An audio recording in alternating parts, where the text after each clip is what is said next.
I have this polynomial and I'd like to find all of the zeros.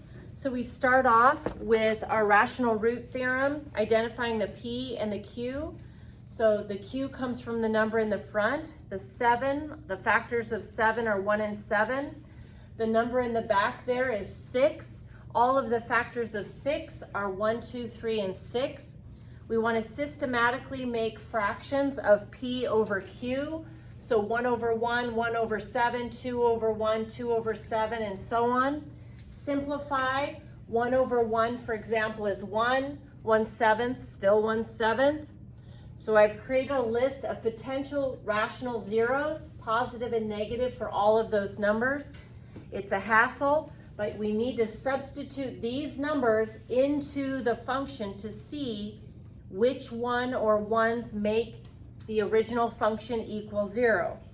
It turns out in this particular case that when I substitute 2 from this list into my equation, I get 0. And I substitute -3 from my list in there, it equals 0.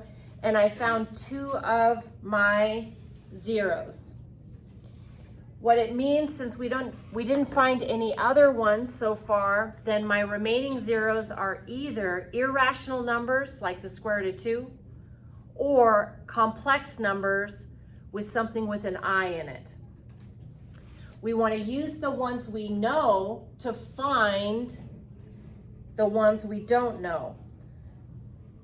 We are going to start off by dividing the original polynomial by x minus one of these numbers. It doesn't matter which one we go with first.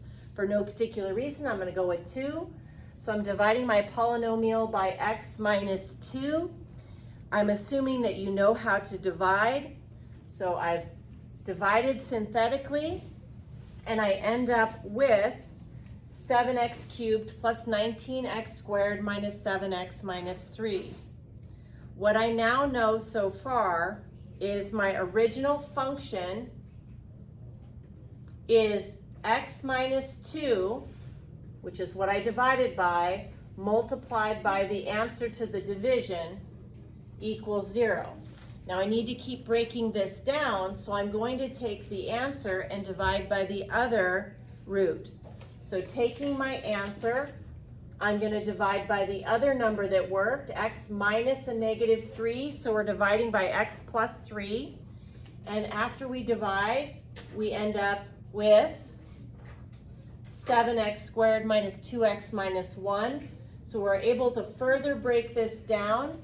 When I divided the cubic by x plus 3, I got this. So this times x plus 3 is this cubic. Now we're just going to come down here to finish this. Technically, right, we've factored. So we're going to set each piece equal to 0. When I set x minus 2 equal to 0, I get 2, which is no surprise. We got that from the very beginning. When I set x minus a -3 equal to 0, x plus 3 equal to 0, I get -3. Again, no surprise. I had already found those from my rational root theorem. But when I set this one equal to 0, it doesn't factor, so I'm forced to use the quadratic formula. So using the quadratic formula, -b plus or minus the square root of b squared minus 4ac all over 2a. I simplify what's underneath the root, known as the discriminant, and I find out that's 32. You can break down your 32, and that's 2 times 2 is 4, times 2 is 8, times 2 is 16, times 2 is 32. So I end up with 5 2's multiplied together.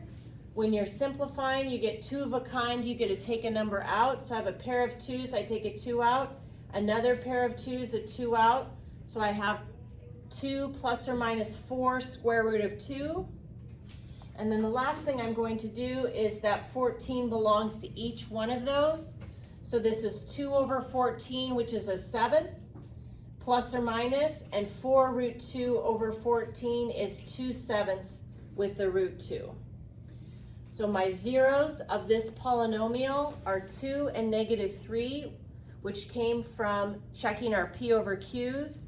We use those 2 to find the remaining 2. and these are my third and fourth zeros.